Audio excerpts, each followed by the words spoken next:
hindi ho ba nagsimula ang inyong diskusyon sa pagtatayo po ng flyover na yan noong pong 2020 na taon? Ngayon po kasi 2026 na. So, ang tanong ko po, kung hindi ho ba itinayo yung C5 extension, Quirino flyover na yan, sa loob po ng 6 na taon, tapos na ho marahil, yan pong kahit pa paano, Zapote Station ng LRT1 extension. Sa tingin ko, dapat tapos na ho siya. Okay, sige. Kasi That's it. Ito, Opo. Okay, sige po. without speaking po yung specific dates po, tsaka yun, ano po. Yes. Usually kasi yan, yung ganyan na mga dalawang estasyon yan, usually nung ginawa namin yung North Extension po ng Line 1, yung papuntang dito sa may EDSA dati galing ng monumento. Usually mga 3 years lang po yun eh. Kaya nga po. With that estimate, malamang tapos na po siya. Yes, sir. Hindi ho siguro mahirap ng sagutin yun, ano po, no? Kasi buo na yung linya, meron ng right of way acquisition, mayroon naman po tayong concessionaire, may pondo ang Philippine government, etc. So kumbaga po, sa loob ng 6 na taon, na lang naman di pa ho tapos yan, di ba? Kung sakasakali man po. So itong katanungan natin, opo, alam po ng DPWH na mayroong alignment ang LRT1 Extension Project dito po sa kanilang gusto pong tayuan ng kanilang flyover. Ano po? Alam nila yan on record?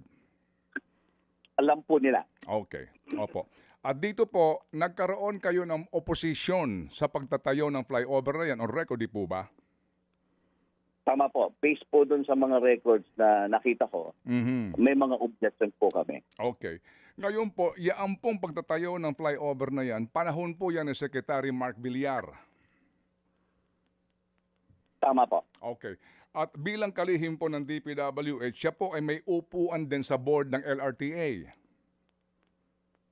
Tama po. Member po, ex-officio member po ng LRTA board ng DPWH Secretary. Okay. So, alam po rin ng DPWH mismo nila na itong kanilang gagawin po na flyover na ito ay magiging sagabal para matuloy po yung LRT1 Extension Project. Klarong-klaro po yan sa inyong mga ginawang komunikasyon. Klaro po yon. Tama po, may mga records po kami. Okay. Ngayon, attorney, ito pong DPWH na ito, sinabihan nyo sila na kung maaari, huwag dyan magtayo at meron kayong proposal on record kung saan pwede magtayo na hindi maapektuhan ang inyong alignment. Tama po. Alright, that's all on record. Okay. Pero, Tama po. Despite that, itinayo pa rin po ng DPWH yung kanila pong flyover sa kanto po ng C5 Extension at Quirino Avenue. Tama po. Meron po actually silang sulat stating that na tapos na lahat ng usapan at itutuloy namin itong flyover project na ito. Yun po yung meron po akong nakitang sulat na gano'n.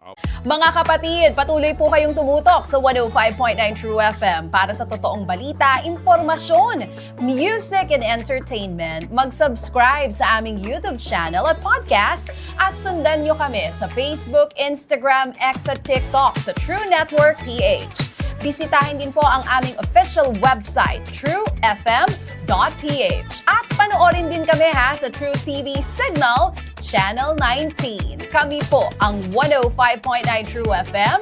Laging true sa'yo, kapatid.